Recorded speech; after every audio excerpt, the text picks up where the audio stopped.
Baik, bismillahirrahmanirrahim. Assalamualaikum warahmatullahi wabarakatuh.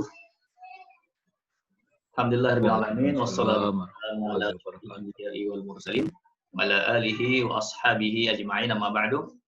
Alhamdulillah bersyukur kembali kepada Allah Subhanahu wa taala. Di kesempatan siang hari ini kita kembali bisa sama-sama belajar melalui media Zoom meeting ini dan insyaallah kita akan membahas tentang asuransi syariah series ya. Dari awal kita akan mulai lagi. Kondisi saat ini mungkin sebagian teman-teman sudah mulai beraktivitas di luar ya dengan mengikuti ketentuan ya untuk new normal ya, kondisi new normal. Dan sebagian besar masih berada di rumah dan beraktivitas di rumah ya.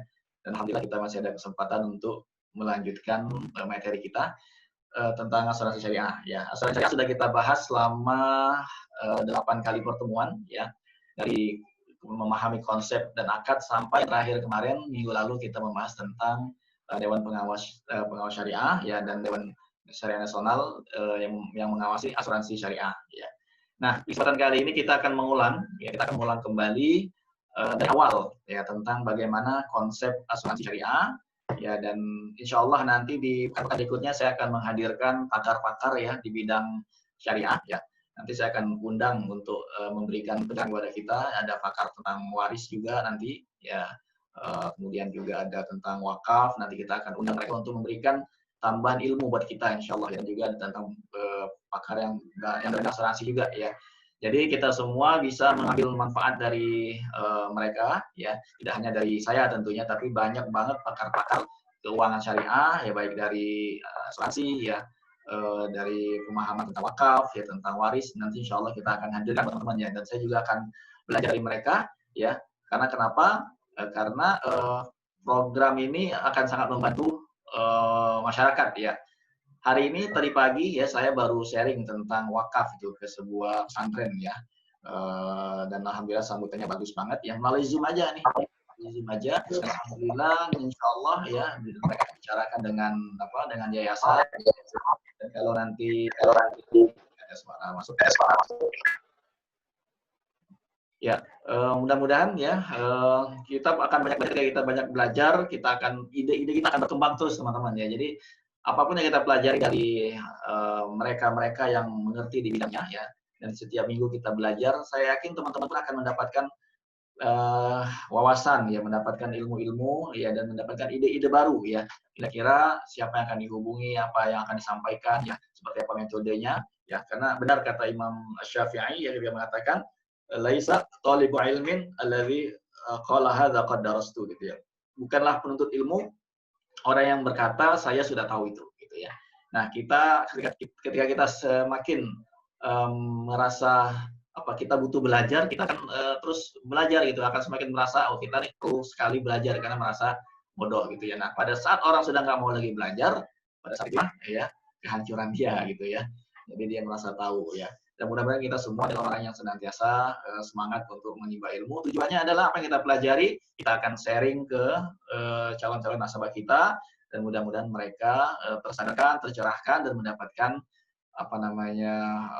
manfaat dari program-program yang coba kita tawarkan. Banyak sekali teman-teman ya. Kalau kita kaji dari awal pembahasan tentang asuransi syariah ini, ya kita bahas tentang konsep, tentang akad, tentang karakter, larangan, prinsip dan seterusnya, ya itu menambah ide-ide kita ya. Apa ketika kita ketemu nasabah ini kita akan ngomong apa, ketika pertanyaan ini kita akan jawab seperti apa, seperti itu ya. Dan saya pun kemarin sempat diminta mengisi di grupnya Bu Eka ya.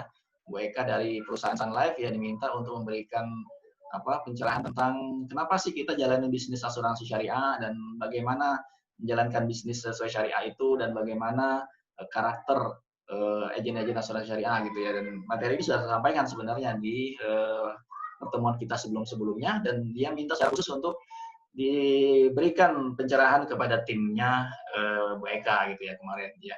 Alhamdulillah saya pun juga mendapatkan tambahan-tambahan ilmu gitu ya. Dan ya itulah kita adalah orang yang selalu harus semangat belajar ya, karena semakin kita belajar semakin banyak ide-ide kita, dan kita akan merasa semakin bodoh dan kita akan terus untuk belajar ya.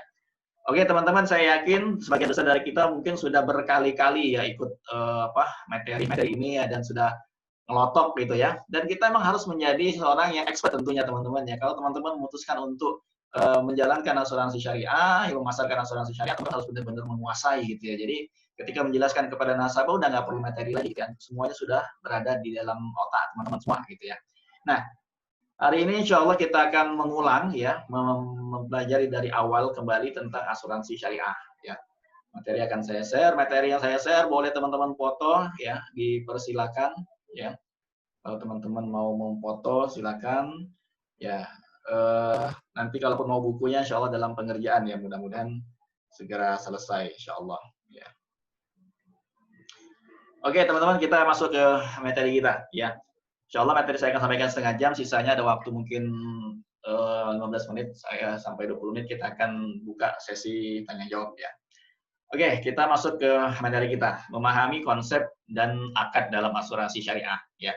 Tentu kenapa asuransi syariah itu muncul teman-teman ya? Karena memang ya sudah muncul yang namanya asuransi ya. Sebelumnya kan belum disebut dengan konvensional gitu ya, hanya untuk memudahkan kita untuk membedakan antara yang syariah dengan yang konvensional ya. Ini buku-buku yang membahas tentang asuransi syariah ya, ternyata banyak sekali ya buku-buku yang membahas tentang asuransi syariah, di antaranya yang paling kiri itu adalah hukum-hukum gitu ya, ahkam at-ta'min ya, hukum-hukum asuransi as-sihhi, asuransi kesehatan, at-ta'awuni artinya syariah at-ta'awuni itu ya. Al-fiqhiyah secara fikihnya bagaimana menurut fikih. Kemudian yang kedua itu at-ta'min al-istimai ya, asuransi sosial ya, dalam do itu cahaya itu ya, pandangan lah dalam syariat Islam seperti apa. Yang ketiga, al-ahkam at-tabi'iyah, ya, liuqudit ta'min, hukum-hukum yang mengikuti akad-akad dalam asuransi itu seperti apa, ya. Kemudian nizam ta'min, ya, aturan-aturan asuransi dan mauqif Islam dan bagaimana kedudukan dalam syariat Islam itu seperti apa, ya. Kemudian juga ada at-ta'min fil mizan syariah Islamiyah, asuransi dalam timbangan syariat Islam itu seperti apa, ya. Kemudian ada juga buku tentang membahas tentang al-bunuk, ya, bunuk itu bank, ya, al-muamalah al-masrafiyah ya, tentang transaksi keuangan ya, dan juga tentang ta'min, tentang asuransi. Kemudian ada kitab juga mas tentang aqdut ta'min at-ta'awuni, akad-akad asuransi ya di syariat Islamiyah, dalam syariat Islam itu seperti apa ya. At-ta'min al-islami artinya asuransi Islami atau asuransi syariah maksudnya ya. Kemudian wat tanmiyah ya, dan investasi ekonomi, al-iqtisadiyah wal istimaiyah dan sosial ya. Kemudian juga ada namanya at-ta'min wa mauqif syariah al-islamiyah minhu, asuransi dan kedudukan syariat Islam terhadapnya ya. Kemudian juga at-ta'min at-takafuli, asuransi dalam bentuk tolong menolong ya dari sudut pandang wakaf gitu ya.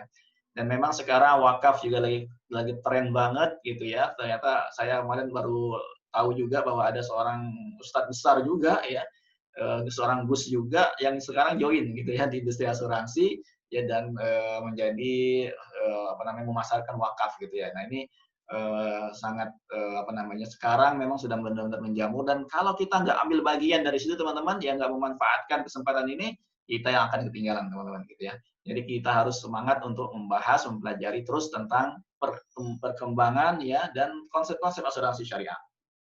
Oke. Di antara buku yang menjadi rujukan saya yang akan saya sampaikan adalah ini bukunya Ustadz Syakir Sulah ya, yang sangat tebal sekali, ada 936 halaman ya. Yang coba saya ramu, saya ambil yang penting-penting ya, semuanya penting tapi tidak harus semuanya saya sampaikan karena memang nanti kita terlalu bosan gitu ya kalau terlalu panjang lebar dirincikan satu persatu. Tapi memang kita perlu tahu ya.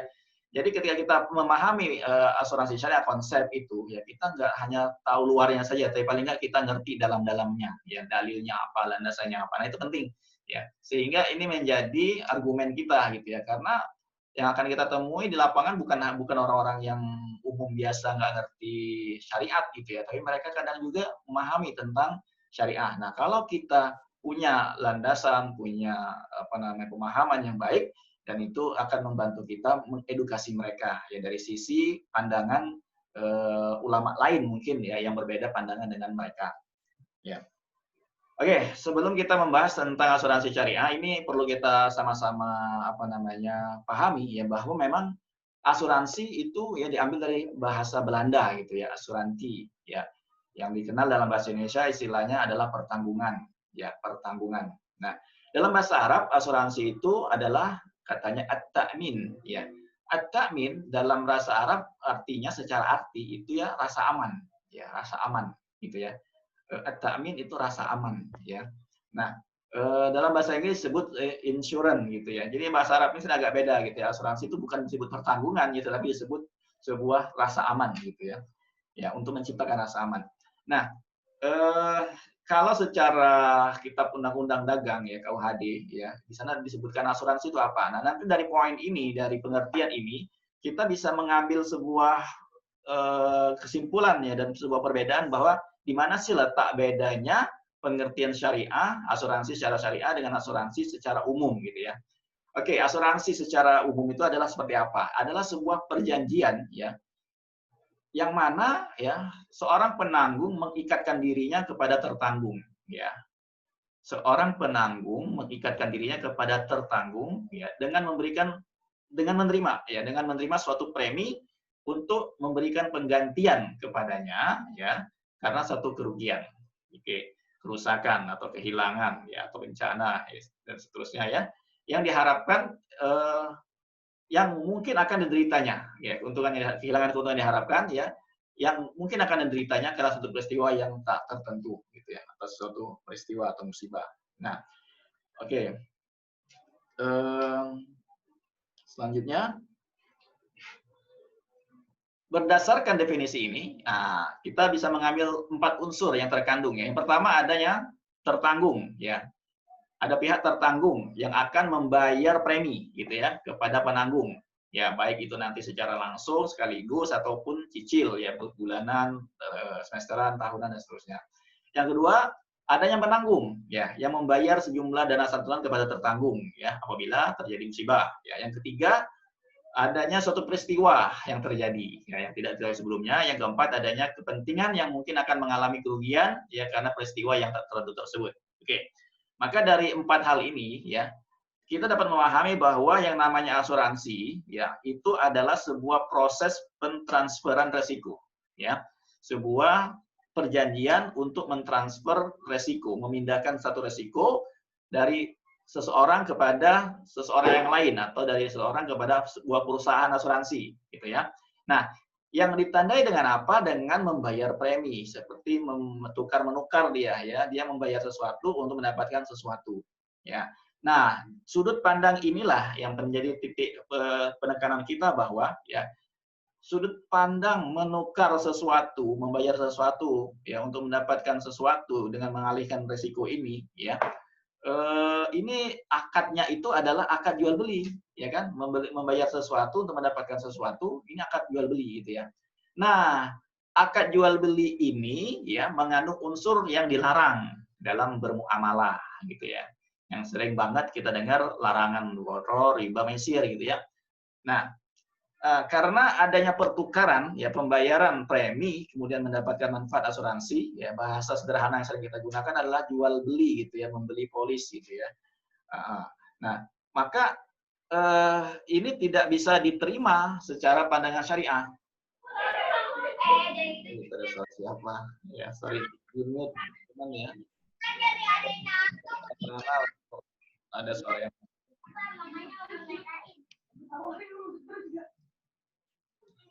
oke, tolong ya oke.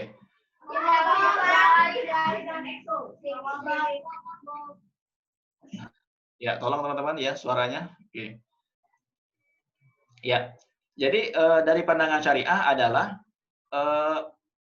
menukarkan sesuatu untuk mendapatkan sesuatu ya mengandung unsur yang dilarang di sini dalam jual beli gitu ya. Jual beli boleh nggak boleh jual beli, tetapi jual beli yang dilarang adalah jual beli yang mengandung unsur yang dilarang ya.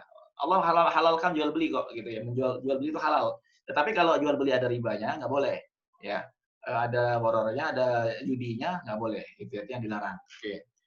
Nah, jadi pengertiannya seperti ini. Ya, ini gambarnya ya. Kalau kita lihat coba kita perhatikan gambar berikut gitu ya. Nah, ini konsep asuransi konvensional ya. Yang pertama itu adalah pengalihan resiko ya. Yang ditandai dengan pembayaran premi. Nanti perusahaan asuransi akan memberikan pertanggungan. Kemudian perusahaan asuransi bertindak sebagai penanggung, ya, pengalian dana dari tertanggung kepada tertanggung. Artinya premi tersebut sudah menjadi milik yang menanggung, gitu ya. Dan premi itu adalah keuntungan atau pendapatan dari perusahaan, ya. Nah, bisnisnya tuh di situ, gitu ya. Istilahnya kalau adanya larangan itu karena ini menjadi unsur bisnis apa namanya tijari gitu ya. Yang di sebagian besar ulama melarang karena di sini apa namanya transaksi ini mengandung apa namanya gharar, riba, maisir dan di situ ada sebuah keuntungan gitu ya, untuk meraih keuntungan gitu ya. Kemudian klaim merupakan biaya perusahaan. Ya kalau nggak ada klaim kan untung perusahaan gitu. Kalau banyak klaim ternyata rugi. Nah itulah. Nah ini secara ringkasnya ya tentang asuransi konvensional. Oke. Sekarang apa itu asuransi? Ya apa saja unsur yang dilarang dalam asuransi gitu ya. Nah ini secara umum ya ada 3, tetapi ada beberapa hal lain yang dilarang dalam asuransi syariah gitu ya. Ada 8 dalam materi yang berikutnya nanti kita akan bahas. Larangan itu ternyata bukan hanya di sini. Nah larangan ini yang 3 ini masuk ke dalam akad asuransi gitu ya. Akad asuransi itu membuat ketiga hal ini masuk ya dalam unsur yang dilarang. Ya. Oke, kenapa dilarang? Nah, itu kita perlu tahu, kenapa kok dilarang-larang gitu ya. Sederhana jawabnya, dilarang karena memang ada larangan, gitu ya. Dilarang dalam Al-Qur'an, gitu. Dilarang dalam hadis. Sudah, larangannya apa ini? Surat Al-Maidah ayat 90, ya. Allah melarang berjudi, gitu ya. Ya ayyuhallazina amanu innamal khamru wal maisir. Ada maisir di situ. Maisir itu judi, gitu ya. Allah melarang judi, gitu ya. Dan seterusnya. Yang kedua, ya larangan gharar, ya. Apa larangan gharar? Ini hadis dalam riwayat Muslim ya. Rasulullah bersabda, ya Rasulullah melarang. Nah, Rasulullah an bai'il hasad wa bai'il gharar. Rasulullah melarang ya baik jual beli yang ada gharar mengandung unsur ketidakjelasan ya. Selanjutnya yang riba juga ya dalam Al-Qur'an ya Al-Imran ya ada larangan tentang memakan riba ya. Kemudian juga dalam hadis ya Rasulullah juga melarang pelaku riba ya yang mencatatnya ya kemudian saksinya ya dan semua itu dianggap sama saja ya la Rasulullah akilu riba pemakan riba ya kemudian wa mukilahu yang berikan makan gitu ya kemudian wa katibahu penulisnya ya agennya bisa juga di sini gitu ya kemudian wa syahidai ya saksi ya dan mereka adalah sama ini hadis riwayat Muslim juga ya nah bagaimana bentuknya? Ya, ini kita perlu sampaikan kembali gitu ya. Bentuk bentuk gamblingnya, bentuk judinya dalam industri asuransi itu kayak gimana? Ya namanya judi itu kan adalah untung rugi gitu ya, untung rugi. Kalau naruh sesuatu bisa jadi dia setelah naruh duit gitu ya, dia untung berkali-kali lipat ya.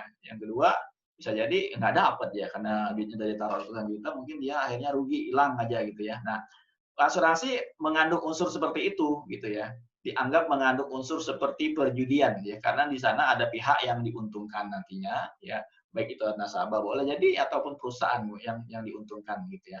Nah, hal inilah yang dilarang gitu ya. Contoh gitu ya, ini kita sama-sama tahu gitu ya, contoh bayar premi 2 juta, 2 juta, 2 juta, meninggal dunia ya dapat 1 miliar ya. Dapat 1 miliar. Kemudian satunya Bapak itu bayar 2 juta, 2 juta terus ya. Setelah sekian tahun ya nggak pernah klaim ya.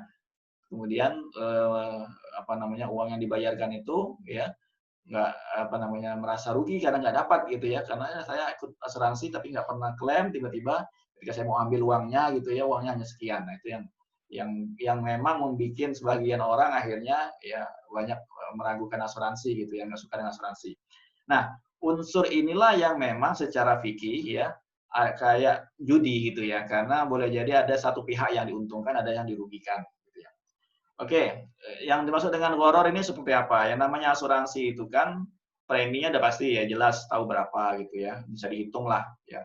Kemudian manfaat yang didapat kan juga gampang lah dihitung berdasarkan apa namanya ilustrasi yang kita buat gitu ya.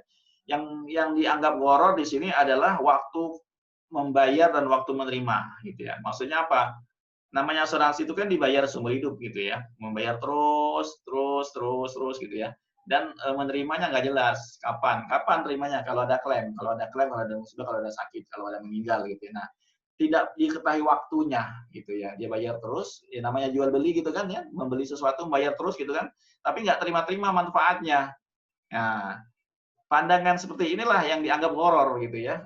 Konsep seperti ini dianggap horor. Jadi membayar sesuatu tidak pernah tahu kapan dia menerimanya. Menerima kalau kena musibah itu nggak boleh gitu ya, nggak jelas gitu. Nah, jadi karena jual beli yang mengandung unsur tidak jelasan inilah dilarang secara syariah seperti itu ya. Karena dilarang karena memang ada larangan dalam transaksi horor gitu ya. Contoh ini ya, ini kelihatan nggak ya? Contohnya ya, ini horor ya. Eh, Sama gitu ya, tapi nggak tahu kapan dia akan menerimanya ya. Nah, selanjutnya riba ya, riba. Ya, riba ini dianggap kenapa? Dianggap dua hal ya, asuransi itu mengandung riba. Ya, yang pertama riba fadl gitu ya. Jadi riba fadl itu artinya kelebihan, lebih besar yang dia terima. Dia boleh jadi dia bayar baru 100 juta, tapi terima 1 miliar gitu ya. Maka dianggap riba fadl. Ya. Yang kedua riba nasiah. Riba nasiah itu artinya riba penundaan gitu ya. Jadi boleh jadi premi yang dia bayar dengan yang dia terima sama, tapi belum tahu kapan diterimanya ya.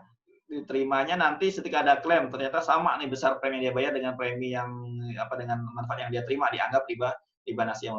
Dia membayar satu tapi terimanya lama gitu ya. Nah, oke, ini contohnya ya riba. Oke, maka dari sudut pandang ekonomi ya, bahwa walaupun ya asuransi konvensional itu sama ya dengan asuransi syariah, yaitu sama secara tujuannya, yaitu tujuannya mulia, yaitu meminimalkan risiko finansial ketika seorang tertimpa musibah ya. Nah, tetapi jalan prosesnya yang ditempuh yang berbeda gitu ya. Kalau proses asuransi konvensional itu memindahkan risiko, mengalihkan risiko kepada pihak perusahaan asuransi dengan membayar premi, sedangkan proses asuransi syariah itu menanggung bersama, gitu ya. Berbagi risiko, saling berbagi untuk ringan, biar sama-sama ringan gitu ya. Maka kumpulin dana bersama. Nah, itu ya. Jadi disitulah konsep bedanya gitu ya, proses bedanya seperti itu. Nah, kedua proses ini ya, kalau dilihat dari sudut pandang syariah ya, maka konsep yang kedua, saling menanggung, saling berbagi itu diperbolehkan gitu ya, diperbolehkan dan dianggap halal gitu ya. Karena kalau konsep yang pertama adalah mengalihkan ke pihak lain akan mengandung unsur-unsur yang dilarang. Tetapi kalau konsepnya adalah sebuah kesepakatan, sebuah kontrak kesepakatan bersama untuk saling menanggung, saling berbagi, saling tolong-menolong, maka secara syariah ini tidak kena unsur yang dilarang tadi. Karena dia bukan membeli ya, tapi dia ikut menjadi member ya gitu. Dia menjadi peserta kan begitu.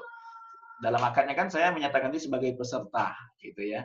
Untuk itu saya bersedia membayar iuran gitu ya. Jadi kayak sebagai anggota member ya, menjadi sesama sesama anggota ya dari kumpulan tersebut yang mereka menghimpun dana untuk kebutuhan bersama. Nah, sudut pandang syariah untuk hal seperti ini itu diperbolehkan gitu ya, dengan dalil-dalil seperti ini, seperti ini, seperti ini, seperti ini. Nah, kita akan bahas gitu ya. Kenapa boleh? Karena secara dalilnya ada.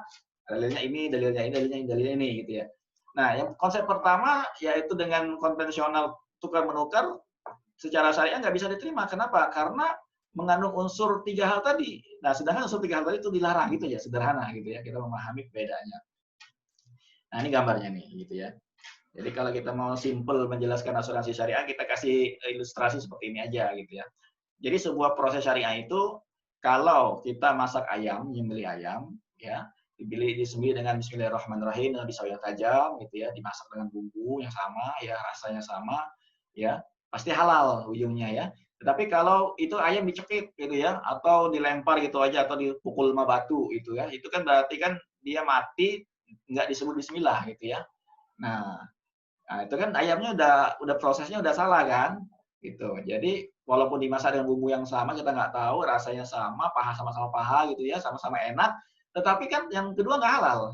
Kenapa nggak halal? Karena prosesnya yang pertama tadi nggak benar gitu ya. Nah, prosesnya itulah dalam asuransi syariah disebut dengan akad gitu ya.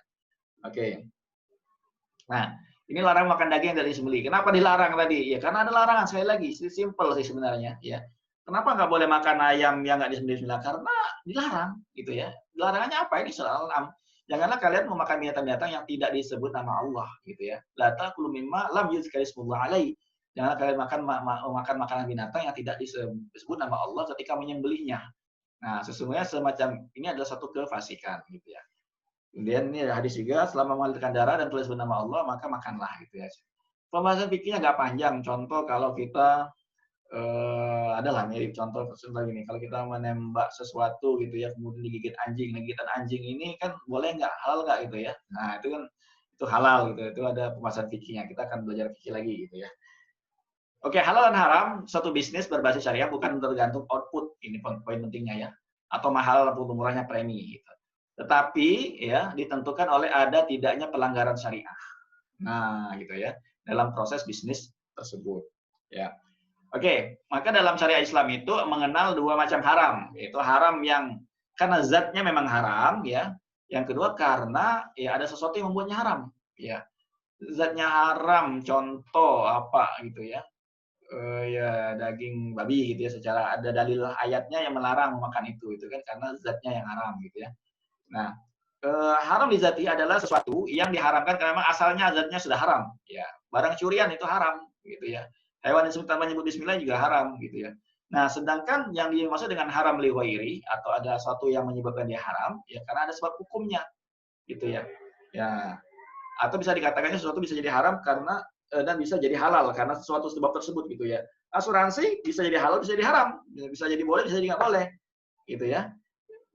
Nggak boleh kalau begini, boleh aja kalau begini, kan begitu, ya.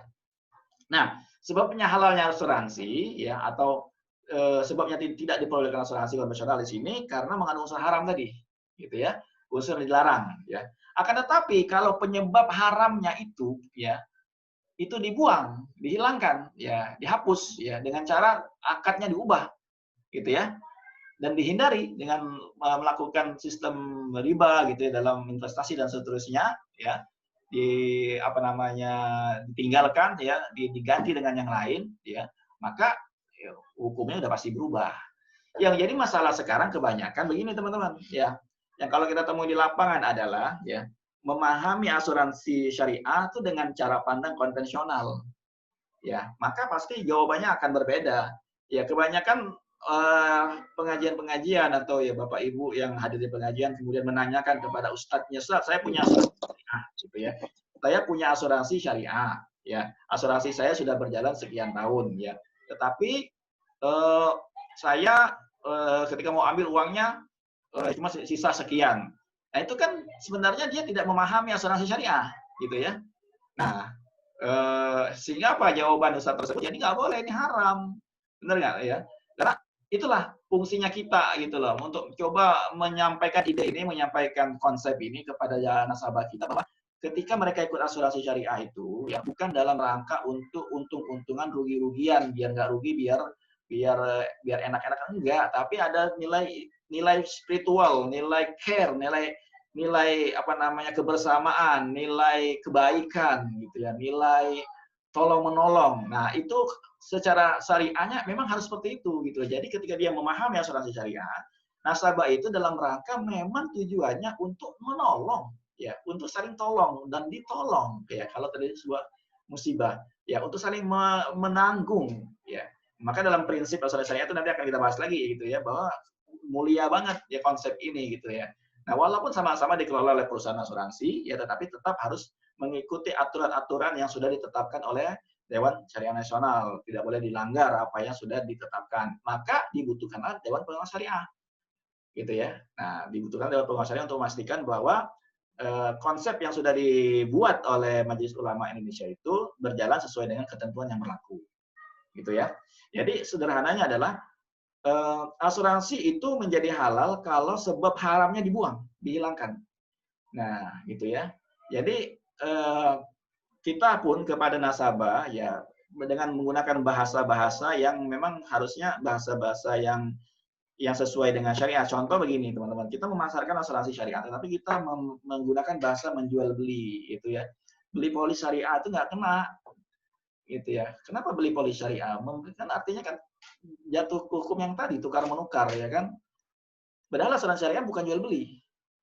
Ya, asuransi syariah itu adalah sebuah konsep di mana orang ikut menjadi member. Maka saya sering menggunakan istilah ambil asuransi, ikut program asuransi. Itu aja bahasanya gitu ya. Yuk ikut ambil program asuransi syariah gitu ya. Jadi dia menjadi member, ikut menjadi peserta di sana gitu ya. Tujuannya untuk ketika diambil itu untuk saling tolong menolong, itu perlu disampaikan. Maka dalam akadnya nanti harus juga disampaikan gitu ya.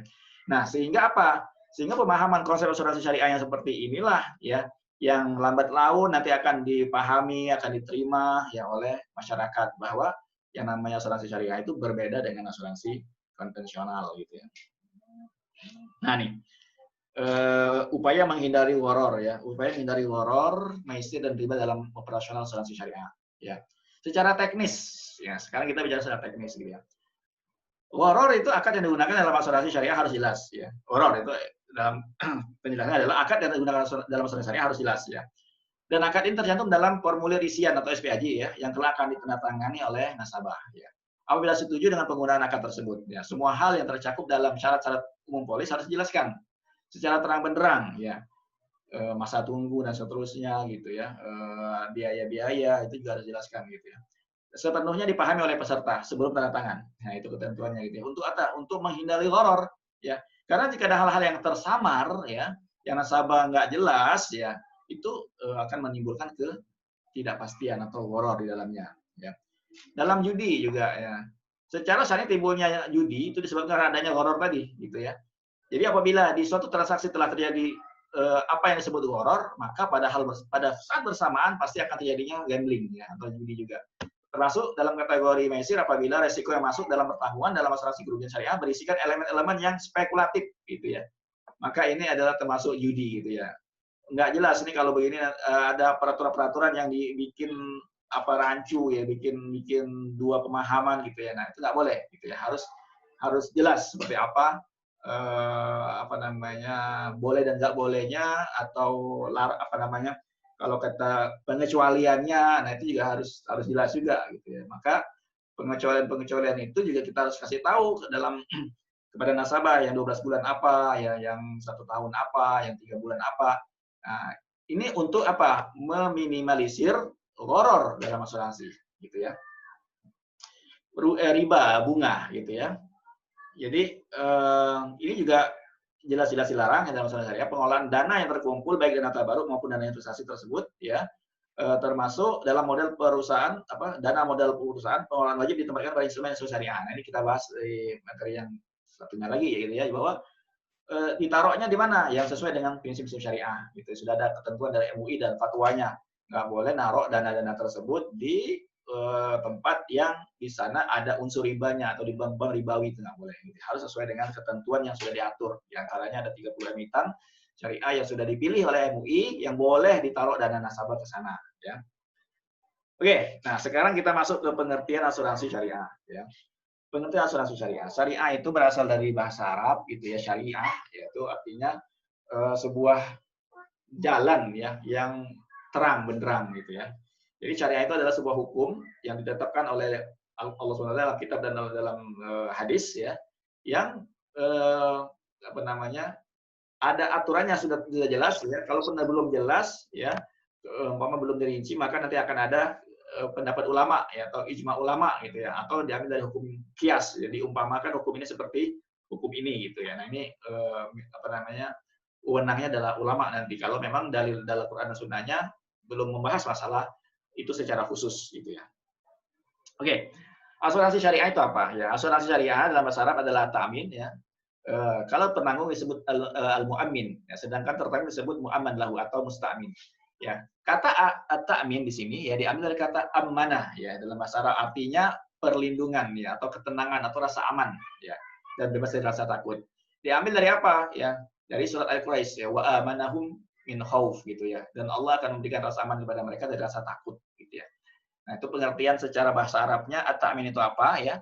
At-ta'min itu adalah mentaminkan sesuatu artinya seseorang membayarkan ya dan menyerahkan uang iuran ya agar ia dan ahli warisnya mendapatkan sejumlah uang sebagaimana telah disepakati untuk mendapatkan ganti rugi ya terhadap harta yang hilang dikatakan seseorang mempertanggungan atau mengasuransikan hidupnya, rumahnya atau mobilnya. Ini pengertian dari kamus ya Majmu'ul Lughah Al-Arabiyah ya bahwa at-ta'min itu pengertiannya seperti itu ya.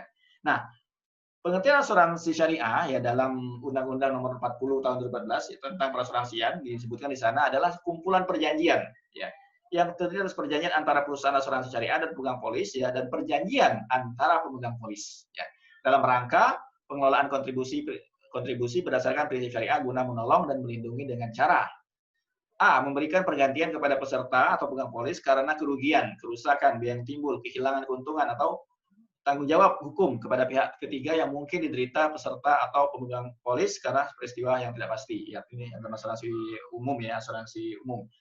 Memberikan pembayaran yang didasarkan pada meninggalnya peserta atau pembayar yang didasarkan pada hidupnya peserta dengan manfaat yang besarnya telah ditetapkan atau didasarkan pada hasil pengelolaan dana ini dalam undang-undang gitu ya. Oke, nah ini pengertiannya ya. Tujuan dari asuransi syariah kalau menurut Dr. Muslihuddin ya, itu apa? Ya tujuannya adalah untuk mengadakan persiapan dalam menghadapi kemungkinan kesulitan yang dihadapi oleh manusia dalam kehidupan mereka. Nah, konsep asuransi syariah ini adalah persiapan gitu ya, yang dibuat oleh sekelompok orang ya, yang masing-masing menghadapi kerugian, yang masing-masing menghadapi kerugian sebagai suatu yang tidak dapat diduga ya. Apabila kerugian itu menimpa salah seorang dari mereka yang menjadi anggota keluarga tersebut, maka kerugian itu akan ditanggung secara bersama-sama. Nah, ini pendapat beliau gitu ya. Jadi seperti itu ya konsep dari asuransi syariah ya. Nah, ini ya mirip ya dengan kisah Nabi Yusuf ya pada waktu itu ya, yang menghadapi suatu resiko atau suatu kondisi yang dalam mimpi Nabi Yusuf adalah kondisi di mana mereka akan mengalami kondisi sulit ya, yang akan berlangsung lama, maka mereka menghimpun dana bersama gitu ya, menghimpun apa namanya hasil kebun mereka ya, tanaman mereka dikumpulkan di kerajaan ya, dan nanti itulah akan digunakan untuk kebutuhan bersama. Kira-kira seperti itu ya konsep tujuan asuransi syariah ya. Oke, selanjutnya yang harus kita pahami juga adalah ya dari pengertian ini ya, bahwa asuransi syariah itu adalah sunnatullah gitu ya. Ya, namanya ujian ya.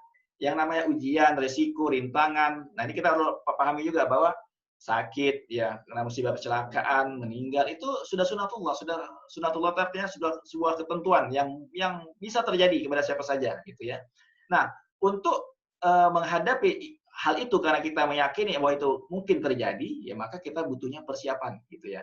Nah, sebuah proses persiapan inilah ya, apakah melanggar syariat atau tidak? Tentu tidak ya, karena mempersiapkan sesuatu karena kita mengetahui sebuah sesuatu itu akan bisa terjadi, maka ini suatu hal yang diperintahkan bahkan dalam agama gitu, dalam syariah gitu ya. Oke, maka prinsip kebutuhan dasar dalam agama Islam itu sini ada dua ya, itu sebuah kecukupan dan rasa aman gitu ya. Sebuah kecukupan dan rasa aman dalam hadis gitu ya. Ini disampaikan ya prinsip ini ya merupakan nasihat Rasulullah kepada Sa'd bin Abi Waqqas gitu ya. Ketika apa? Ya, ketika Sa'd bin Abi Waqqas pengen apa namanya menginfakkan semua hartanya bahkan ya ke Baitul Mal, kemudian Rasulullah enggak, sepertiga saja gitu ya. Sehingga Rasulullah menyampaikan, kau tinggalkan mereka berkecukupan lebih baik daripada kau tinggalkan mereka, keluargamu dalam keadaan mereka meminta-minta kepada manusia gitu ya. Oke. Nah, dalam peradaban modern, ya ini kita baru masuk ke poin syariahnya adalah bahwa untuk membangun sebuah kehidupan yang lebih baik, menenangkan hati, menenteramkan jiwa, ya, dan menghindarkan dari rasa khawatir, ya, termasuk dalam tentang keamanan keuangan ini, ya, yang mungkin tiba-tiba saja terjadi kepada siapa saja, ya, maka sistem takaful, ya, sistem ta'awun yang dirancang dengan masing-masing ini, ya, menjadi penting, gitu ya, yang dikelola oleh sebuah perusahaan modern, yaitu perusahaan asuransi, gitu ya. Jadi membuat sebuah sistem tolong-menolong ini lebih modern dengan apa namanya adanya perusahaan asuransi, gitu ya. Tinggal bagaimana menghimpun peserta orang-orang untuk bersama-sama ya mengikuti program asuransi. Nanti biar perusahaan asuransi yang mengelola dananya. Nah, sistem asuransi dipahami oleh para ulama syariah adalah sebuah sistem ta'awun, gitu ya. Ini yang ulama semua sepakat gitu ya, bahwa sistem yang mereka setujui, yang mereka sepakati, yang diperbolehkan itu adalah kalau asuransi itu mengandung sistemnya yaitu adalah ta'awun ya, atau tadomun, saling sokong, saling tolong gitu ya. Yang bertujuan menutupi kerugian peristiwa atau musibah-musibah gitu ya, yang dibagikan kepada sekelompok tertentu atau peserta dengan cara memberikan penggantian ya kepada orang yang diterima musibah. Penggantian tersebut diambil dari dana kontribusi mereka. Nah, gitu. Ini dalam kitab Aqdut Ta'min tadi yang di awal kita sebutkan. Ya, ini diantara pengertian yang dipahami oleh ulama-ulama, gitu ya. Maka MUI dalam hal ini memberikan pengertian juga gitu ya, bahwa yang namanya asuransi syariah itu adalah usaha saling melindungi dan tolong menolong di antara sejumlah orang melalui investasi dalam bentuk aset atau tabaruk yang memberikan pengembalian untuk menghadapi risiko tertentu melalui akad ya, itu sesuai dengan syariah gitu ya. Ini pengertiannya. Jadi diringkas lagi bahwa pengertian asuransi syariah itu kayak gimana? Ya ini gitu ya. Sebuah usaha untuk saling tolong menolong, saling melindungi sesama anggota yang ditandai dengan membayar iuran gitu ya. Gitu yang sesuai dengan syariah. Nah, jadi konsepnya seperti ini. Ya gambarnya ini mudah untuk kita pahami, yaitu ya sebuah konsep untuk berbagi risiko ya dengan cara mengumpulkan dana. Dana tabaruk adalah bukan milik perusahaan tapi milik bersama ya. Perusahaan hanya sebagai operator saja ya yang mendapatkan fee dari mengelola dana nasabah tersebut ya, dan klaim bukan merupakan biaya dari perusahaan. Ini ringkasannya gitu ya. Oke, bagaimana gambarannya? Nah, kita coba apa namanya buat sedikit gambaran gitu ya. Gambaran tentang memahami asuransi syariah. Jadi kan semua orang itu dari lahir ya sampai nanti meninggal dunia kan dia dalam perjalanan hidupnya ini punya impian gitu ya, punya impian buat keluarga, buat sekolah anak, ya buat pensiun, buat jalan-jalan, bahkan buat haji umroh ya, buat bersedekah ya. Tetapi ya nah, sudah sunatullah, balik lagi sudah sunatullah dalam kehidupan ini, dalam perjalanan seorang itu nggak mungkin mulus-mulus aja kan, pasti akan terjadi sebuah musibah, resiko hidup ya, ujian hidup dan seterusnya ya. Nah, resiko hidup ini terlalu berat jika ditanggung sendiri, gitu ya. Kalau harus ditanggung sendiri, gitu. Jadi adanya asuransi itu untuk membuat seseorang mempunyai kepribadian bahkan semangat untuk berbagi sebenarnya, gitu ya. Jadi asuransi syariah itu begitu, yang membuat seseorang untuk mempunyai semangat untuk saling menanggung, ya, saling saling berbagi, saling meringankan, gitu ya. Walaupun mungkin mereka bisa dengan cara apa? Dengan cara tetangga sesama tetangga gitu ya. Tapi kalau dengan asuransi syariah itu kan cakupannya bisa lebih luas ya, bahkan seluruh Indonesia gitu ya. Ini gambarannya gitu ya. Kalau ada yang sakit ya, ada yang dirawat sakit kritis, silakan ya. Dan meninggal dunia ya, diambillah dari dana ini. Ya. Dan aliran syariah dalam hal ini adalah dana. Oke. Selanjutnya karakteristiknya gitu ya. Jadi yang membedakan asuransi syariah dengan konvensional ini adalah yang pertama adalah keikhlasan. Nah, ini. Jadi peserta ketika ikut program ini dia kontribusinya bayarnya itu ikhlas ridho karena Allah SWT, karena untuk peserta yang lain gitu ya. Nah, kalau dalam asuransi konvensional kan nggak seperti itu gitu ya. Ya, dia ada kepentingan di sana, kepentingan keuntungan gitu ya. Kemudian yang kedua adanya harus mengikuti kepatuhan kepada prinsip syariah ya. Harus sesuai dengan ketentuan syariah yang sudah dibuat ya. Yang ketiga adanya prinsip moral. Maksudnya apa? Ya di mana para kontrak asuransi syariah pihak-pihak terkait harus menjunjung prinsip-prinsip kejujuran ya. Keterbukaan, kebenaran ya yang sesuai dengan apa namanya syariah. Ya dalam surat An-Nisa disebutkan janganlah kalian memakan harta kalian dengan cara batil. Jadi harus ada keterserangan di sana, kejujuran. Tidak boleh perusahaan ya, memakan atau ya itu namanya terjadi kan. Ya ada perusahaan yang memanfaatkan uang nasabah, yang memakan harta nasabah dengan cara yang batil, dan itu yang dilarang dalam prinsip asuransi syariah ya. Oke, maka dalam elemen kontraknya ya dalam asuransi syariah itu harus ada apa ya? Yang pertama ya pihak-pihak dalam kontrak harus memiliki kualitas hukum ya. Ya itu apa? Dari segi usia gitu ya, dan sehat gitu ya, secara dan waras, nggak gila juga gitu ya. Kemudian pihak yang menerima manfaat juga harus ada hubungan keluarganya di sana ya. Harus ada hubungan keluarga. Ya, yang ketiga ya polis harus diawali dengan penawaran dan persetujuan gitu ya. Ini ya. Kemudian kontrak tidak boleh berdasarkan pada prinsip riba. Ini udah ketentuannya, elemen-elemen yang harus ada dalam asuransi syariah. Oke, itu tentang akad apa namanya tabaruk ya.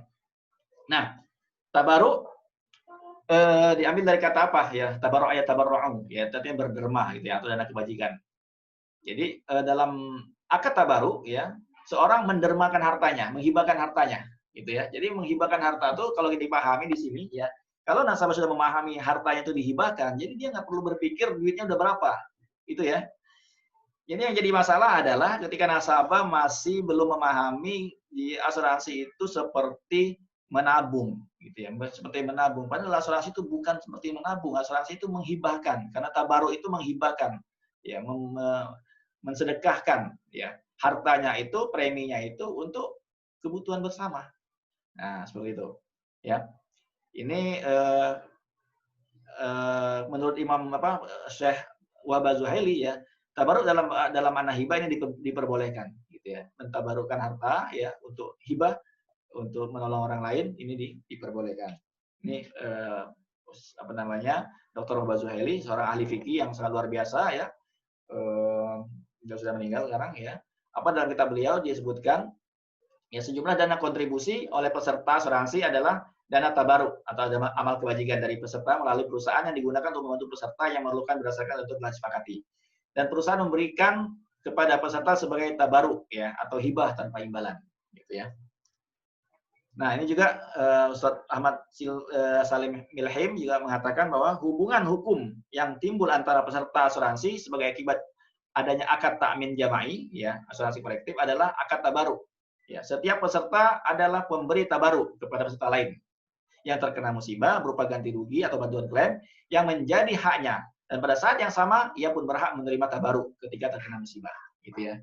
Ini juga dia punya kitab sendiri ya, At-Ta'min Al-Islami bukunya gitu ya. Ini dia menjelaskan tentang asuransi syariah, dan ini bukunya menjadi rujukan ya di dunia Islam tentang asuransi syariah gitu ya. Oke, ini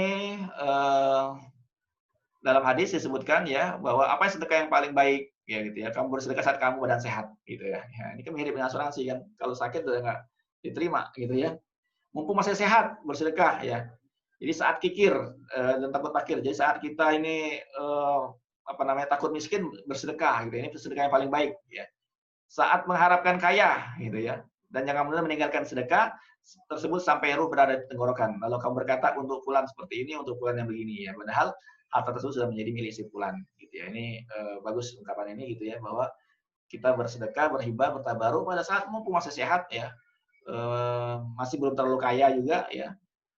Lakukan itu gitu ya. Jadi nggak harus punya polis itu orang kaya banget, enggak gitu. Orang yang sedang-sedang pun bisa ikut bertabaruk melalui asuransi. Nah, ini pengertiannya ya dalam contoh akad ya, dalam SPAJ syariah ya. Itu kita baca ya. Saya yang bertantangan di bawah ini sebagai calon peserta atau calon anggota kumpulan peserta dalam garis miring PYD, garis miring pembayar kontribusi, garis miring pasangan pembayar kontribusi PT Asuransi Allianz Life Indonesia cabang syariah dengan ini. Saya menyatakan diri, nah itu ya, saya menyatakan diri sebagai anggota kumpulan.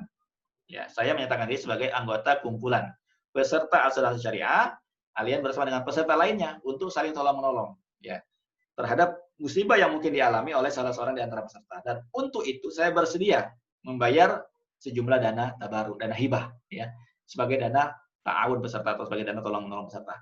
Jadi asuransi syariah itu ya seperti ini. Ada nggak di situ katanya menabung gitu ya? Nggak ada kan? Jadi yang ada di situ adalah nasabah memahami ya bahwa dia menghibahkan preminya itu ya untuk apa? Saling tolong-menolong sesama anggota. Nah, inilah tugas kita ya, tugas kita untuk menyampaikan konsep ini ya, akad ini ya kepada nasabah ya, bahwa ketika dia ikut asuransi syariah itu disitulah dia menghibahkan, memberikan ya dana preminya ya untuk kebutuhan bersama. Ini ya dalam itu ya, dalam SPAJ ya. Ya, ada akad ya, beberapa akad gitu ya, sampai 6 di situ. Ya, di sana ada akad wakalah bil ujrah, ya termasuk tentang nanti ada surplus underwriting ya di bawah-bawahnya itu. Oke. Next. Nah, landasan akad tadi tuh apa gitu ya? Udah jam 3 nih ya. Jadi kita ini agak saya cepatin aja gitu ya, bahwa akad tadi dibuat ya, akad tabaruk tadi dibuat itu bukan begitu aja teman-teman. Jadi bukan tanpa landasan. Ini landasannya banyak banget gitu ya. Landasan hadisnya apa, Al-Qur'annya ada, yaitu surat-suratnya itu ya. Kemudian apa secara prinsip bermuamalahnya ada dari surat-suratnya ya. Silakan dipoto aja gitu ya. Hadis tentang muamalahnya itu ada nggak? Ada gitu ya. Kemudian kaidah fikihnya dalam bermuamalah ada gitu ya. Pendapat ulama juga ada gitu. Jadi ketika akad tabaruk dalam asuransi syariah itu bukan ada begitu aja, bukan gitu, tapi dibuat berdasarkan dalil-dalil ya. Jadi sumbernya sangat jelas sekali, dan ini penting kita ketahui ya, sehingga kitanya sendiri lebih yakin gitu loh, bahwa akad itu terjadi bukan ada begitu aja gitu ya, tapi dibuat ya disimpulkan oleh ulama ya berdasarkan Al-Qur'annya apa, hadisnya apa, pendapat ulamanya apa, ya pendapat fikihnya apa, ya maka dari kesimpulan itu mereka mengambil sebuah istimbat ya atau sebuah kesimpulan. Ya, ini contoh nih. Ya, ini landasan Al-Qur'annya gitu ya. Landasan Al-Qur'annya apa? Tentang perlunya perencanaan keuangan gitu ya. Surat An-Nisa ya, kemudian Al-Hasyr ya. Kemudian saya cepatin aja tentang prinsip bermuamalah ya, tentang memenuhi akad itu ada Al-Maidah, Nisa ya. Dan fatwa MUI pun ketika mereka menjelaskan tentang akad-akad ini juga mereka mengambil dalil-dalil ini gitu ya, bahwa memang seperti inilah ya, berdasarkan dalil-dalil ini maka akadnya seperti ini gitu ya. Ini juga ya lengkap sekali ya. Kemudian hadisnya ya, barang siapa yang melepaskan kesulitan seorang muslim, Allah akan membantu dia melepaskan kesulitannya ya di akhirat nanti ya. Siapa yang menolong seorang hamba Allah, Allah akan menolong hambanya gitu ya. Kemudian ini juga ya tentang apa? Saling mencintai, saling menyayangi, saling mengasihi, itu seperti satu tubuh ya, saling menguatkan. Kalau yang sakit, yang lain pun akan merasakan sakit ya. Kemudian juga ini landasannya ya, bahwa harus memenuhi syarat-syarat yang telah mereka sepakati gitu ya. Kalau udah sepakat dalam sebuah akad, mereka harus tunaikan akad-akad tersebut gitu ya. Oke. Nah, ini juga dalil ya bahwa segala sesuatu itu dalam bermuamalah sebenarnya adalah boleh gitu, kecuali ada dalil yang melarangnya gitu ya. Oke, ini menurut pandangan ulama juga ada di antaranya Wahbah Zuhaili ya. Kemudian yang tadi Ustadz Ahmad Salim Milhim gitu ya. Ada ya bahwa akad tabaruk itu seperti itu menurut pandangan mereka ya. Nah, yang selanjutnya adalah akad wakalah bil ujroh. Ya, ini poin kita yang kedua. Ya, wakalah itu artinya mewakilkan gitu ya, mewakilkan, wakil, taukil ya atau tafwid kepada pihak lain gitu ya. Wa qala hasbunallahu wa ni'mal wakil ya. Ini diambil dari ayat Al-Qur'an ya. Nah, kemudian menurut pendapat mazhab ulama juga ada ya. Wakalah itu apa ya? Wakalah adalah seorang menyerahkan urusannya kepada orang lain untuk mengerjakan sesuatu, perwakilan tersebut berlaku selama yang mewakilkan masih hidup gitu ya, masih ada. Ya. Jadi mewakilkan itu boleh nggak? Boleh gitu loh. Maksudnya jadi kita pun mengerti bahwa wakalah bil ujroh itu mewakilkan kepada orang lain dan orang lain yang diwakilkan itu mendapatkan fee, boleh nggak? Boleh gitu ya, berdasarkan pandangan-pandangan ulama ya, dan dalil-dalil nanti kita akan sampaikan setelah ini ya. Ujroh itu atau fee atau upah ya atau imbalan ya. Dengan kata lain adalah imbalan yang diberikan kepada sebagai upah atau ganti atas suatu perbuatan atau sebuah pekerjaan. Ya kan ngurusin klaim ya, punya apa, bayar ini, bayar itu kan semua butuh biaya gitu kan. Nah, orang itu berhak mendapatkan fee. Gitu ya. Dalam pandangan syariah gimana ya, itu diperbolehkan. Ya. Nah, pijakannya apa nih? Pijakan fatwa tersebut ya diantaranya adalah hadis ayat Al-Qur'an gitu ya, ada hadis ya, ada apa namanya, kaidah fikih ya. Ini saya cepatkan aja ya, nanti kita akan bahas lagi. Nah, akad wakalah bil ujroh itu apa? Saya menyatakan diri menyetujui berdasarkan akad wakalah bil ujroh memberikan kuasa itu. Ya, mewakilkan kepada siapa? Kepada perusahaan asuransi. Dalam hal ini kalau di sini adalah Allianz Syariah gitu ya, sebagai wakil. Untuk apa? Mengelola dana, ya kan? Risiko ya, dan melakukan transaksi atas nama saya setuju membayar. Nah, itu. Membayar ujroh akuisisi dan pemeliharaan, ujroh pengelola risiko dan ujroh administrasi dan ujroh lainnya. Ujroh itu tadi biaya-biaya gitu ya. Sehubungan dengan transaksi polis sesuai dengan ketentuan berlaku. Gitu. Untuk ujroh pengelolaan risiko di atas dipotongkan dari ujroh asuransi sebagai hak Allianz cabang syariah dengan besaran ujroh dapat dilihat pada ketentuan polis. Ya. Jadi seperti itu, teman-teman. Jadi akadnya adalah seperti itu. Ya. Oke, kita sudah selesai ya membahas, sudah jam 3 ya, ada waktu 10 menit sebelum adzan asar kalau teman-teman mau bertanya gitu ya. Bahwa poinnya di sini adalah kita memahami bahwa konsep syariah itu ya adalah prosesnya gitu ya. Prosesnya dengan asuransi konvensional itu berbeda, dihilangkan unsur yang dilarang karena unsur dilarang itu terjadi karena adanya jual beli, ada transaksi tukar menukar ya. Nah, akad tukar menukar itu di dalam asuransi syariah itu diubah ya dengan akadnya tabarruk, ta'awun gitu ya. Nah, landasan ta'awun sudah kita bahas juga, dalilnya apa ya, dari Al-Qur'an apa, dari hadis apa, dari ulama apa, dari fikihnya apa, gitu juga dengan wakalah bil ujroh. Ya, ini dasar banget teman-teman dalam memahami asuransi syariah gitu ya. Nah, ini penting kita dalami, kita pahami bahwa sebenarnya sederhana sekali ya memahaminya ya. Jadi pemahaman seperti inilah yang harus kita terus bawa, terus kita sampaikan kepada calon-calon nasabah kita. Oke, silakan di chat ya kalau ada yang mau ditanyakan. Kita ada waktu 10 menit ya. Oke.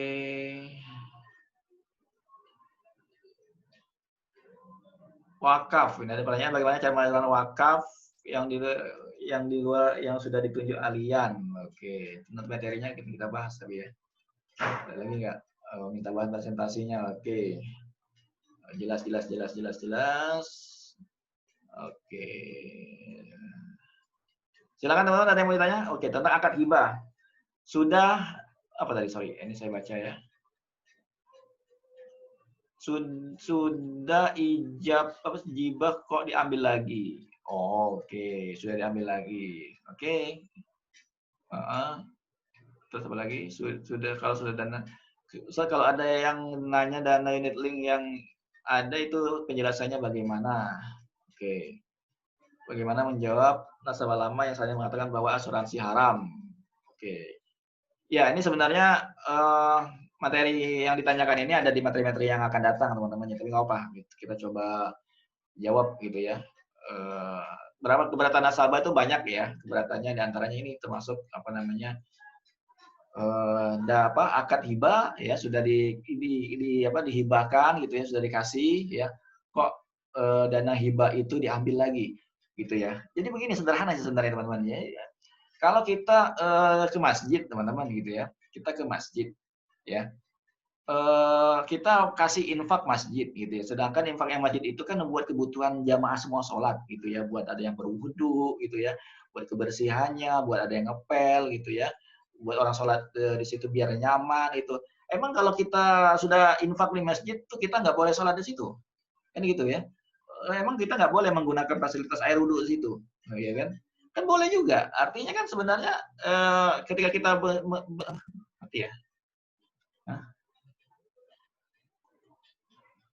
masih ada ya, oke. Artinya ketika kita menghibahkan uang kita, menginfakkan uang kita di masjid, di jaringan masjid dan uang itu digunakan juga untuk kepentingan kita, itu tidak ada larangan, itu boleh-boleh aja gitu loh. Begitu juga dengan kata baru ini, ketika kita sudah bayarkan uang hibah kita untuk kebutuhan bersama, emang kita sendiri nggak boleh? Ya boleh, gitu ya. Kita juga boleh menggunakannya, gitu ya. Yang nggak boleh itu ini ada bagian yang berbeda gitu ya. Kita memberikan pemberian kepada orang, kita ambil lagi aja nggak boleh, gitu ya. Ya itu seperti ada hadisnya itu seperti kita sudah muntah aja gitu ya, kemudian dijilat lagi, diambil lagi gitu. Emang ada seperti orang memahami seperti itu, tapi dana hibah dalam asuransi itu bukan seperti itu pengertiannya gitu ya. Ketika seorang sama-sama menyumbangkan itu untuk kebutuhan bersama dan kita sendiri pakai juga nggak ada masalah, boleh-boleh saja gitu ya. Nah, mungkin tadi ada pengertian kedua adalah tentang surplus kali ya. Jadi tentang surplus underwriting gitu ya. Jadi dana kelebihan itu dibalikin lagi ke kita bagi yang itu boleh aja al muslimun ala syurutihim. Jadi sesuai dengan kesepakatan aja. Ya itu kan dana kita bersama gitu ya. Dana yang disepakati bersama. Kalau memang dana klaim itu tahun ini ada lebih, ya tinggal disepakati. Kesepakatannya ada dalam akad gitu ya. Buat kembalikan kepada nasabah dengan syarat-syarat begini. Gitu ya. Nasabah menyetujui dengan syarat-syarat kalau dia nggak pernah klaim tahun ini dia berhak mendapatkan pengembalian surplus underwriting-nya gitu ya. Nah, kesepakatan ini ketika disepakati dan tidak bertentangan dengan syariah, boleh nggak? Boleh saja. Ya, milik perusahaan berapa persen, kemudian yang dikembalikan ke dana tabaruk berapa persen, itu tinggal kesepakatan. Ketika itu tidak melanggar syariah, dan ada yang dilanggar nggak? Tidak ada yang dilanggar, boleh aja. Gitu ya. Oke. Kalau ada yang nanya dana unit link yang ada itu gini teman-teman. Dana unit link itu kan masuk nanti adalah ke investasi gitu ya, namanya pengelolaannya. Investasi asuransi syariah MUI pun sebenarnya sudah membahas gitu ya. Kemarin di materi saya yang kemarin ya, 2 minggu yang lalu lah tentang alokasi dana investasi gitu ya. Itu MUI sudah memberikan aturan gitu, fatwa ya. Dalam saham ya, dalam reksadana dan seterusnya, memberikan aturan boleh nggak berinvestasi ya, berinvestasi itu boleh, tidak ada larangan berinvestasi gitu ya. Islam tidak melarang investasi, boleh saja gitu ya, tetapi harus mengikuti ketentuan syariah, tidak boleh kepada saham-saham yang rokok umpama yang melanggar syariah gitu ya, ada saham judi gitu ya, dan seterusnya, atau ke bank-bank ribawi itu yang dilarang gitu. Maka di MUI memberikan ketentuan ya, memilih ya perusahaan apa aja, saham apa aja yang yang sesuai dengan syariah, yang tidak ada melanggar syariah di dalamnya, maka dana itu boleh ditaruh situ. Naruh dana ke unit boleh nggak? Ya boleh. Gitu. Nah, kan tujuannya adalah bahwa selain dana itu buat kebutuhan bersama, dana itu nanti juga dapat digunakan untuk apa? Ya untuk investasikan. Ya kan dana itu kan numpuk nih. Kan mungkin ditaruh begitu aja, tapi harus dikelola. Nah, karena dana itu dikelola, kalau ada keuntungan kan akan dikembalikan lagi ke nasabah, dan itu diperbolehkan saja dengan akad mudharabah gitu ya. Apa namanya, atau mudharabah misalkan nanti ada materinya, tapi secara umumnya aja itu diperbolehkan gitu. Oke.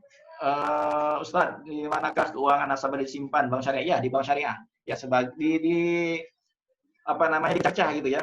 Kalau kemarin saya lihat laporannya dari Allianz Syariah itu ya, ada di Bank BCA Syariah, di BRI Syariah, di BSM, di Bank Alat, banyak ya ditaruh. Ya, di sana ada ya jumlahnya cukup besar ya, karena tidak ditaruh dalam satu tempat gitu ya. Tapi di semuanya yang syariah ditaruh di bank-bank syariah gitu ya. Nah, kemudian ada yang dikelola diinvestasikan sesuai dengan ketentuan dari MUI yang tidak melanggar saham-saham yang memang sudah diperbolehkan ya oleh MUI untuk ditaruh dana nasabah di sana untuk dikembangkan. Ya. Takdir dan syukur. Iya, bagaimana hubungan antara takdir dan syukur dengan kekhawatiran akan risiko hidup di masa yang akan datang? Oke. Ya, takdir dan syukur. Nah, karena kita menyadari takdir begini, sederhana, ini materinya ada juga yang kita akan bahas next ya, di materi tentang data keberatan nasabah. Jadi dengan pertanyaan seperti ini. Dalam kisah siapa yang kita tahu sekarang kan COVID ya, COVID-19 gitu ya. Kan dalam zaman pada masa Umar bin Khattab kan juga sama itu ya. Umar pada waktu itu mau untuk apa namanya, masuk ke sebuah tempat yang di sana ada wabah gitu ya, tapi akhirnya nggak jadi gitu ya. Nah, takdir itu kan maksudnya begini. Kenapa Umar nggak jadi? Dia bilang apa? Ya, kita berpindah dari satu takdir kepada takdir yang lain. Gitu kan, berpindah dari satu takdir ya ke takdir Allah yang lain ya.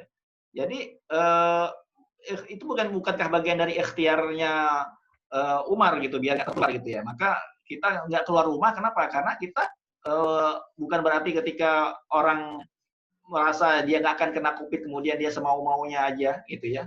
Bisa jadi dia kena COVID gitu ya. Nah, ini kan bagian dari bagaimana kita berpindah dari satu takdir ke takdir yang lain gitu ya. Nah, kalau dihubungkan dengan apa namanya, asuransi syariah, ketika seorang ikut asuransi syariah, sebenarnya kan dia dalam rangka apa? Dawu mardokum bisodakoh. Ya, dia mengobati sakitnya dengan bersedekah di sini. Gitu. Sehingga apa? Sehingga dia terbebas dari sakit gitu. Enggak jatuh sakit karena dia banyak sedekah melalui program ini dan membantu orang lain bersedekah gitu ya. Nah, tentang masa depan gitu ya. Bagaimana kehidupan masa depan? Kehidupan masa depan ini justru Al-Quran menggambarkan, ya memberitakan ya untuk kita mempersiapkan masa depan yang baik gitu ya, mempersiapkan dana haji, mempersiapkan apa namanya, kehidupan yang baik. Boleh gitu ya. Khawatirlah kalian kalau kalian meninggalkan anak keturunan kalian dalam keadaan ya lemah gitu ya, lemah ekonomi, lemah pendidikan, dan semacam butuh biaya gitu kan. Dan memang Al-Quran sendiri menyatakan itu, dan hadis juga mengatakan bahwa lebih baik meninggalkan generasi dan kalian berkecukupan daripada mereka nanti menjadi beban orang lain. Itu kan bagian dari apa? Dari menyiapkan sesuatu buat keluarga gitu kan. Bagian dari mempersiapkan masa depan. Dan Islam sangat perhatian pada itu gitu loh. Dan itu tidak melanggar takdir sama sekali, menyiapkan masa depan gitu ya. Oke, dan bukan juga lari dari takdir. Bagaimana dengan satu lagi nih, pemegang saham ya, pemilik perusahaan asuransi konvensional maksudnya ya. Bagaimana dengan bagaimana dengan pemegang saham atau pemilik perusahaan asuransi syariah itu yang merupakan asuransi konvensional? Oke. Seharusnya terpisah ya, rekening terpisah ya. Ya, rekening terpisah. Ya, jadi nah ini merupakan juga syarat dari MUI ya. Rekening dana yang masuk, yaitu dana dari premi syariah, dari poli syariah, itu wajib dipisah gitu ya. Adapun kalau dia ditransfer melalui rekening konvensional, itu dipastikan harus segera dipindahkan. Nanti pun kalau Anda selisih perbedaan, umpamanya masuk ke bunganya, sempat masuk ke bunga, maka dana itu tidak boleh apa namanya, dana itu harus diberikan kepada sosial gitu ya, digunakan untuk sosial. Kalau dari ada keuntungan sempat berapa lama hendak gitu ya, jadi bunga gitu ya, artinya jadi riba gitu kan. Nah, dana uang ini harus jelas ditaruh di mana. Bisa digunakan buat kebutuhan sosial yang tidak ada hubungannya dengan jalan atau mungkin membangun jalan atau ya umum lah gitu ya. Itu sudah ketentuannya. Jadi dipastikan bahwa rekening syariah dengan rekening konvensional itu berbeda gitu ya. Dan mereka berdiri masing-masing. Dana itu adalah dana masing-masing. Oke, Ustaz, ya, di lapangan apa nih? Kalau pernah ada yang tanya, Alisha kan ini peserta, kalau misalnya salah satu peserta klaim non Muslim, nah, sakit kritis, non Muslim, contoh agama Hindu, klaim sakit kritis, terus uangnya dipakai untuk yang haram seperti babi dan bagaimana, nggak ada masalah, gitu ya. Ya, itu kan sudah uang apa namanya kita sudah ikhlas kan, sudah kita sedekahkan bersama dan dia menjadi peserta itu dan itu tidak ada masalah gitu loh. Jadi mau buat apa aja juga nggak ada masalah, itu sudah menjadi haknya dia, gitu ya. Eh, ya nggak apa-apa, tanya aja begitu ya. Izin, oke, siap-siap, oke, undur diri ya silakan. Ya, bolehkah pemegang saham saya perusahaan asuransi konvensional? Oke, begini teman-teman, gitu ya. Jadi eh, dalam bermuamalah, ya ini ada materi juga sebenarnya sudah kita siapkan juga. Boleh nggak sih apa namanya dalam bermuamalah itu kita bermuamalah dengan apa namanya non Muslim kan begitu. Ya ini perusahaan Jerman ini yang punya bukan orang Muslim, boleh nggak? Dalam bermuamalah itu tidak ada syarat dan ketentuan dia harus Muslim. Ya nggak ada. Ya dalam bermuamalah itu nggak ada ketentuan dia harus Muslim atau non Muslim itu nggak ada gitu ya. Syarat-syaratnya tidak ada seperti itu gitu ya dalam bertransaksi dan bermuamalah itu. Jadi boleh nggak? Boleh-boleh aja, nggak ada masalah gitu ya. Akad tabarruh hibah dalam syariah apakah sudah sesuai dengan pengertian hibah itu sendiri? Sebab itu sendiri oke, adalah memberi kepilihan tanpa kompensasi. Oke, tamlik. Oke. Bila iwaskan dalam asuransi syariah peserta mengharapkan kompensasi. Bagaimana? Oke, jadi begini teman-teman ya. Pengertian asuransi syariah, ya, asuransi syariah itu kan sebuah konsep ya di sana, di mana seorang ya bersepakat untuk mengumpulkan dana untuk kebutuhan bersama, ya, ya. Nah, di sini tuh artinya apa? Artinya semua orang sudah menghibahkan kan untuk kebutuhan bersama, dan ini tidak bertentangan gitu loh, ya, tidak bertentangan dengan konsep hibah yang ada. Itu bahkan ada Ustadz apa namanya, kalaupun ya dalam asuransi itu ada unsur dia mengatakan terus Ustaz Erwandi kalau nggak salah ya, ada horornya bahkan ya, ada horornya bahkan, horor yang masih bisa diperbolehkan, gitu ya, horor yang masih bisa diperbolehkan, gitu ya. Dalam dalam kitab beliau itu saya sempat baca juga ya dan sempat ada dengar ceramahnya juga. Jadi horor-horor itu pun ada horor yang diperbolehkan sebenarnya, gitu ya. Nah, jadi ini sebenarnya tidak bertentangan dengan hibah yang ada. Jadi hibah itu bukan berarti kita memberikan kemudian kita nggak apa namanya nggak boleh memakai itu, bukan gitu ya. Hibah yang dalam asuransi ini adalah ya hibah untuk memenuhi kebutuhan bersama, ya hibah dalam bentuk ta'awun yang memang siapapun kita sebagai peserta baik dia sendiri ataupun orang lain boleh menggunakan dana itu karena memang kesepakatannya memang seperti itu, berdasarkan kesepakatan gitu ya. Kesepakatan ketika dia ngambil asuransi syariah adalah untuk memenuhi kebutuhan bersama gitu ya, dan itu tidak melanggar hibah yang ada gitu ya, sesuai dengan ketentuan hibah. Oke. Udah mau asar, oke selesai, sudah kan? Cukup teman-teman ya, sorry. Saya rasa cukup sampai sekian. Nanti kita akan lanjutkan lagi di pertanyaan datang, banyak pertanyaan-pertanyaan dari teman-teman semua. Harus lebih kurangnya saya mohon maaf. Nanti kita akan detailkan lagi dalam pertemuan berikutnya. Nanti materi yang ditanyakan coba nanti saya akan buat sebuah materi khusus gitu ya, biar kita jawabnya berdasarkan dalil-dalilnya seperti apa gitu ya. Jadi ini dalilnya seperti ini apa hibah bila iwat itu seperti apa dan seterusnya. Nanti kita akan menjelaskan berdasarkan pendapat-pendapat ulama gitu ya. Tapi yang saya jawab adalah secara umumnya saja. Oke, sekian ya saya akhiri. Wassalamualaikum warahmatullahi